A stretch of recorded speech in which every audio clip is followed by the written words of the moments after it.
Couple things. Overall in the series, I thought it was interesting. Jimmy Butler, all-time playoff performance. The Milwaukee Bucks kept Drew Holiday on him as much as possible, and I get the strategy there. Drew's a great defender. He's probably going to make first-team All-NBA this year. If you ask any player who's the best defender, I think they just did that poll, right? The player poll. It's true, right?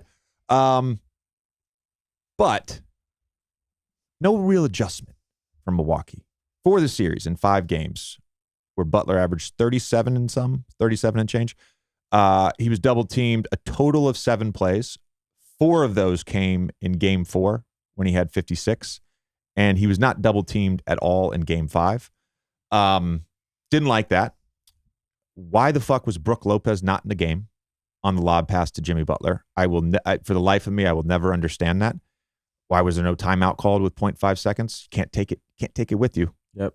Also 2 timeouts at the end of OT. So some questionable stuff down the stretch for them. A few weeks ago on the Old Man of the Three Things, we talked about the Miami Heat 3-point shooting and how they had underperformed relative to their roster, I thought, all season long. And at some point in March, they started shooting a little better. Ended up 27th overall for the season, 34.4%. As good as Jimmy was, and he was incredible, they made threes this series. They made threes. Yeah, 45%. And that made the difference. As much as it was Jimmy, it was them making threes against the Bucks. And some adjustment stuff from Buds, Giannis being out 3 games.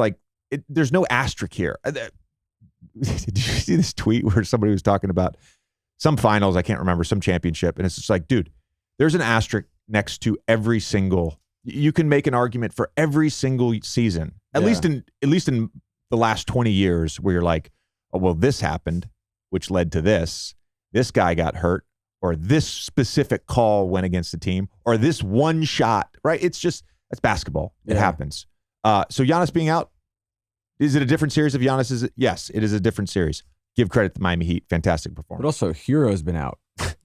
I mean, so the 2 things I wanted to ask about, one was a specific adjustment that the Heat made sort of towards the end of the game last night, where they made Bam primary ball handler, which it felt like threw off the Bucks defense a little bit. But then the other thing was just the Heat depth and the different role players who stepped up. It was Martin in game 4, and then Gabe Vincent last night. He hit the 3 when they were down 4 with 8 seconds left. And then even the pass to Jimmy was a great pass. Is that really just a tribute to, these guys have been playing like 11 guys all year, and it's been a little questionable at times, but it does feel like they were all ready. I mean, Duncan was ready. Duncan shot really well. They've had all the different, guys who've been called on who maybe have not, played very many minutes, all sort of stepped up for them in this series. Yeah, it's just being a pro. I mean, that's what it comes down to. It's just being a pro. And it can be frustrating as a player when you're a starter, you're off the bench, you're in the rotation, you're out of the rotation. It can be frustrating, and it's hard to catch a rhythm that way. But the guys were pros. They stepped up. Duncan stepped up. Gabe Vincent stepped up. The 3 to cut it to 1, to cut it to 117, 116. Huge stuff. Bam brought it up 6 times in the fourth quarter. The most instances in any game of his career per second spectrums. They ran the offense through him. 13 of his 20 came in the fourth quarter and overtime. Defensively, Bucks were 3 for 10 against Bam as the primary defender. Giannis was 1 for 7 with Adebayo as the primary defender. He was awesome last night. A big part of that game. Knicks won. Kind of unsurprising. It felt like they had all the momentum in that series.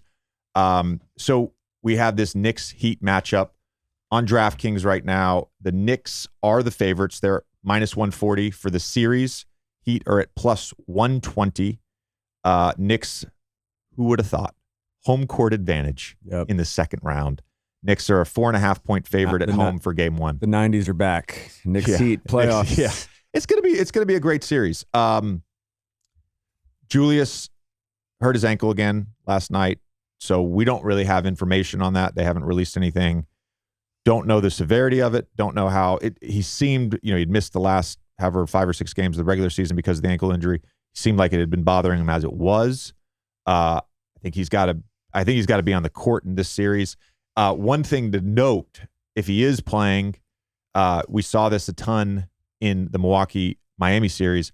Jimmy, because of the way the Heat do their lineups, Jimmy basically guarded Giannis a ton. So that Jimmy Julius Randle, two Bulldogs, will be fascinating if Julius does end up playing. How big will Mitchell Robinson be in this series? Because he just absolutely dominated Evan Mobley and Jared Allen. He's going to be huge. The Heat play a ton of zone, and they've literally had. I mean, I called games last year in that Sixers series. They run it for quarters at a time, and so I would look for them to play a lot of zone in this series.